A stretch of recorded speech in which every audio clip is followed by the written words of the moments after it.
Supoño que o quería contar. Antes, creo que o comentaba nunha entrevista antes, o meu objetivo era, antes que nada, relatar ou tratar de facer un retrato dunha paisaxe a do Xistral que sempre me interesou, sempre me pareceu moi cinematográfica. Era coller esta paisaxe e facer esta paisaxe o que é non unha paisaxe salvaxe, agreste, dura, inexpugnable, facer esa paisaxe un elemento que fose capaz de aplastar a vida humana, a vida de dous irmáns. Neste caso, un irmán que ten serios problemas psicomotrices e outro irmán que é cuidador. E que na película aparecen como se foran os dous últimos habitantes da Terra, non? Ata que aparece un vendedor que sería o terceiro. E para mí o interesante, o relevante desta película, o relevante a contar, era como a realidade ás veces pode superar as persoas, pero as persoas, a pesar de todo, atopan algún camiño, algunha forma de que esa realidade non os acabe de esmagar por completo. Era para min o principal objetivo a contar con isto, non? Non, cando fixera a peli, non, e o guión e estaba rodando a película, non tiña tanto en mente, por non dicir nada, o tema dos cuidados, aínda que era un tema que utilizaba para explicarlle, por exemplo, no casting, explicaba a película a través dos cuidados, pero sí que non era unha motivación fundamental da película. Eu creo que era ese conflicto fundamental, ese conflicto entre os dous irmáns, dúas cosmovisións, e unha realidade omnipotente. Eu creo que describiría esa realidade do sistema como omnipotente. Non somos capaces de vencela como seres humanos e se impón con toda a súa crudeza.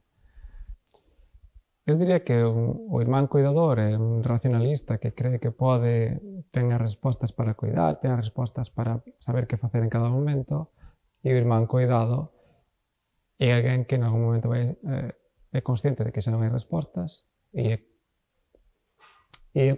digamos, posuidor de algo que tal vez xa perdeu o irmán cuidador, que é un espírito da liberdade e unha capacidade para tomar decisións con consecuencias irreversibles que non ten o irmán cuidador, non? Nese sentido, o conflicto é un conflicto moi, digamos que non está por completo expresado ante a cámara, pero subyace ao longo de toda a película, non? Hasta que se separan. E ten que ver iso con dúas cosmovisións diferentes. Alguén que cree que pode controlar a realidade, que pode controlar a natureza, e alguén que, unha vez visto que iso xa non é posible, que é consciente, cree que ten nas súas mans posibilidades de liberdade, non? De emancipación, que non acepta ser esclavizado por unha realidade que non pode controlar. E ese é o conflicto entre eles dous, diría que o principal conflicto é ese. Eu creo que podemos gravar unha persoa que non ten por que saber nin sequera do guión, o sea, sigues unhas indicacións, e creo que o cine é a montaxe, como finalmente montamos as secuencias, montamos a narración para causar determinada sensación ao espectador, pero donde os actores non teñen por que intervir a ese grado de interpretación, por decirlo de algún xeito, porque esa interpretación opera en contra da película, na medida en que sempre se vai a ver como unha interpretación.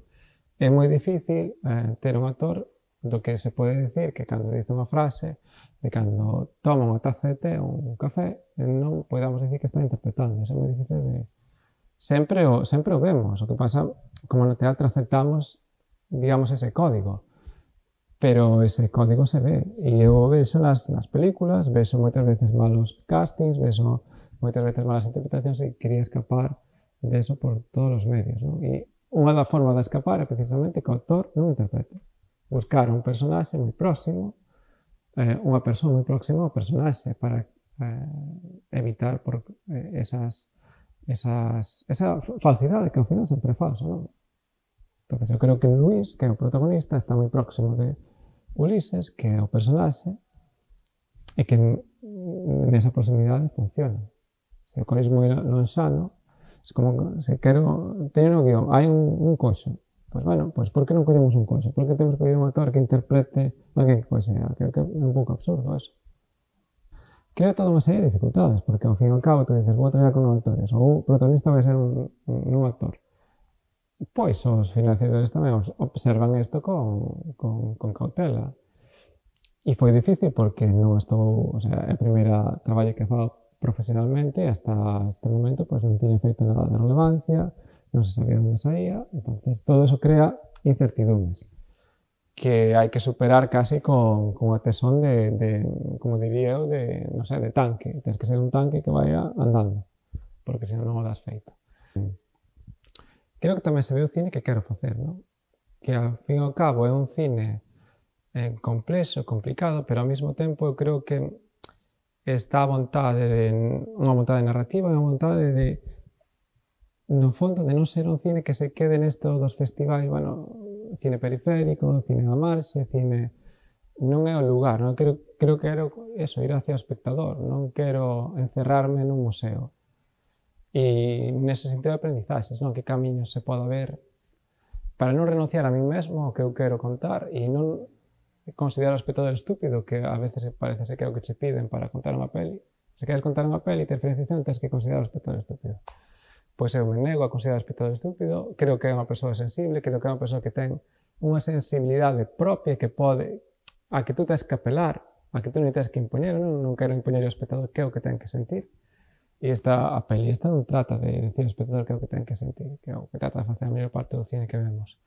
Entonces, sin renunciar a eso, tamén quero dialogar con ese espectador, con un espectador popular, con meus pais. Eu quero facer unha peli que entenda meus pais e que de algún modo apele a sensibilidade dos meus pais, meus avós, xente que non está relacionada co cine habitualmente, pero que eu creo que ten sensibilidade para entender isto.